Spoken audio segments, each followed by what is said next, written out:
We turn now back once again to day 2 of the trial of Colin Gray, the father of the accused Apalachee High School shooter, his son Colt Gray. Both Colt and Colin facing charges in connection to that shooting. Both have pleaded not guilty. Colin, the father, is the first to stand trial. We're now on day 2 of his trial. Our Grace King has been following at every step of the way, and we join her once again live.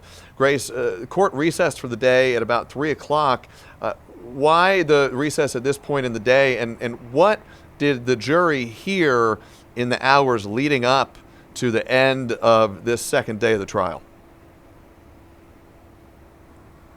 Well, earlier attorneys mentioned some kind of scheduling conflict, so that might have been why they wrapped up early. They were also just kind of flying through some of these witnesses. Earlier, they told us they were going to stop around 15 to 20. We got up to almost 23 witnesses this afternoon, so I think they were just moving at a faster pace. Now, the jurors are coming from Hall County. With traffic, it's about an hour away from here, so it's also taking them a little bit longer, and they're having longer days just because of that commute. They all had to meet at the courthouse, be bussed over here, so that's an hour on the front end of their day. So even though we ended here around 3 o'clock, they're obviously not going to get back till 4, and then, of course, go home, back to their lives, etc. So they are trying to be mindful of the jury's time. A lot of the testimony today was just hard to listen to. The jurors were asking for breaks just because it was so emotionally heavy to hear these kids, really. A lot of them were just 14 or 15 at the time of the shooting, talk about the trauma they experienced, the injuries they've had, and just all the pain and suffering they've had since that shooting. And Grace, as we get ready for day 3 to begin tomorrow morning in this trial that, as you've informed us, we expect to take a number of weeks, what should we be watching for tomorrow inside the courtroom? I would expect a lot more testimony from those who were directly affected that day. Of course, the way I look at it is it appears the state is trying to build out and establish the facts of the crime, of what took place. So we know that authorities have accused Colt Gray, the 14-year-old, of opening fire inside J Hall at Apalachee High School. That's where a lot of the math classrooms are. They say he killed 4 people and wounded 9 others, but there's a lot of criminal counts on that indictment that are from other people who were hit by shrapnel or just witnessed it.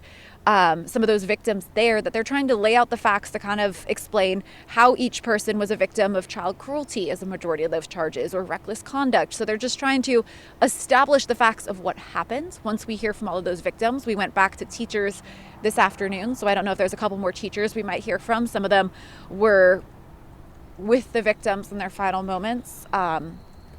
Tomorrow, I would imagine, once we finish kind of outlining the facts of this case, we might hear from the people who were trying to get Colt help. We know that we're going to hear from some of Colt's relatives, his mom, Marcy Gray, who did not have legal custody of him at the time. We also expect to hear from his grandma, Debbie Polhamus. She had also tried to get him mental health help. So we know we're going to hear from some of them. We know that at some point we will hear from Jackson County Sheriff's investigators who had looked at prior school shooting threats the FBI thought might have come from the Gray residence. So we know there's a lot of pieces leading up to the shooting that we will get into at some point, but we're probably going to finish out with all of the establishing facts of this case and hearing directly from those impacted first. And Grace, as you have rightly mentioned, we've been listening along as well. It has been some gut-wrenching testimony from some very young men and women who were at school inside of Apalachee High School that day when that shooting unfolded. We know that you've been listening along to that testimony along with us, and you have some new witness testimony to share with us, right? I do. The part we're about to play, it just talks about the impact these kids still have. They were 14 or 15 at the time. They expect to carry a lot of this through their lives, but just take a listen of, a year and a half removed of how much it still impacts them. Seeing what I saw that day, it just sticks with me. And not being able to trust certain people, or trust people. I don't like being in front of the doors at school. I don't use the bathroom at school. I always stay with somebody very closely.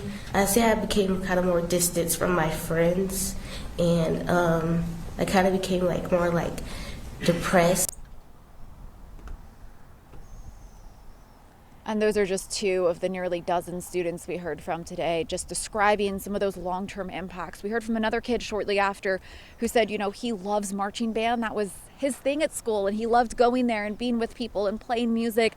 But he tried to go back to school in the days after Apalachee High School. He tried for 3 months, he said, and he never once made it through the school day. He's now withdrawn from in-person school because it's just too hard, the emotions, and just too many triggers. And a lot of those kids were just saying they can't get back to normal. They can't do things they loved. They can't be alone. They can't be in the dark. They can't hear sirens because it just brings back the horrors of that day. A lot of them saw their close friends, their classmates, either shot or killed, and it's hard. It's really hard to cope with. Many of them are in counseling and were in counseling and still are in counseling to just try and cope with some of these emotions. But again, they're young, and it's heavy listening to all of them describe it.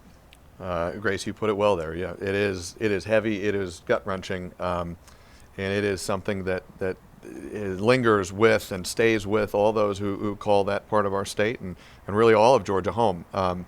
Thank you for that update. Thank you for following along with this trial, and we know we're going to see you again very shortly. Our Grace King in Barrow County. Thank you very much.